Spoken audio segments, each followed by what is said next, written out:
Hey guys, Andrew here from Sandgate Auto Electrics. Today we've got this Sahara 200 series in here, brand new 2021 model.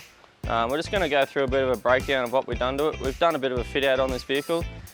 This one's going to be in a few stages. We still do have a TJM bull bar and winch to fit to the front of this vehicle, as well as some light force spotlights.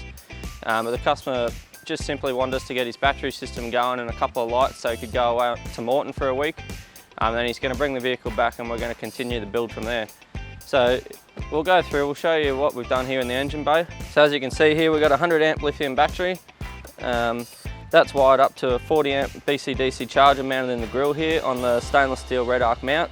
You cut a little display panel in here so you can see what the charger's doing. We like to mount them in there, and also red arc suggests to mount them in there to keep the charger cool. They can overheat if they're mounted in the engine bay, so we've mounted it in there. It's on a stainless steel bracket. It's all bolted to factory holes, no drilling required, so it's not going to rust. It's going to keep the life of the product going. It's not going to cause it to overheat.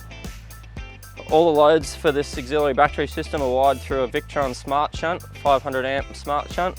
That's got a Bluetooth app on there which allows you to check your current draw out of your battery, check your voltage, check the temperature of your battery, all that kind of information. Here we've got mounted 5 relay holders. We've got a light bar on the roof of this vehicle, and when it comes back for the bull bar, we're going to put light force spotlights, as I said. So there's a couple of relays for them there. Then we've also got some relays for some side lights on the awning, and we've also got a reverse light on the boot of the vehicle. Now all the accessories on this vehicle, lights and all that kind of stuff, is run through an ARB links. Being a Sahara, there's no switch blanks left in the vehicle at all, so we've had to go through and fit a links system. So that's going to run the light bar and all these lights and everything. And then when he comes back for the second fit out, we're going to mount a compressor in the rear panel of the vehicle, and we're going to wire up the links pressure switches so he can just set up the pressure on the links app, plug in his air hose, and the tyres will pump up to the set pressure and just stop as soon as he gets to there. So there's no stress. He just clips his hose on, waits until the app says that the tyre's at 40 psi or whatever he sets it to, and moves on to the next one. Alright, as you can see here, we've got the 30-second awning mounted up here. We've gone through and made custom brackets for this awning to drop it down. Normally they sit quite high on the racks. We've actually had a request by the customer that this one has to be less than 2.2 metres in height to fit under his garage at home. So we've gone through and made custom brackets for that, lowered it down on the vehicle. It sits just above the door height at the moment, which makes it nice and easy to pack up as well. You don't need a step ladder to reach up to it to try and put it back in its bag. As you can see inside here, we've gone through and mounted a strip light for at night time just to light up the canopy.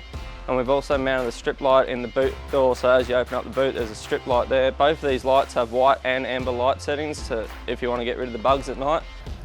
So as you can see here, here's the control panel that I said for the links. As you can see, we've got start and auxiliary battery voltages there. You can have up to 6 switch outputs. So with the HID, with the light force spotlights, you've got a HID and an LED light. We've wired them through switches separately so you can pick.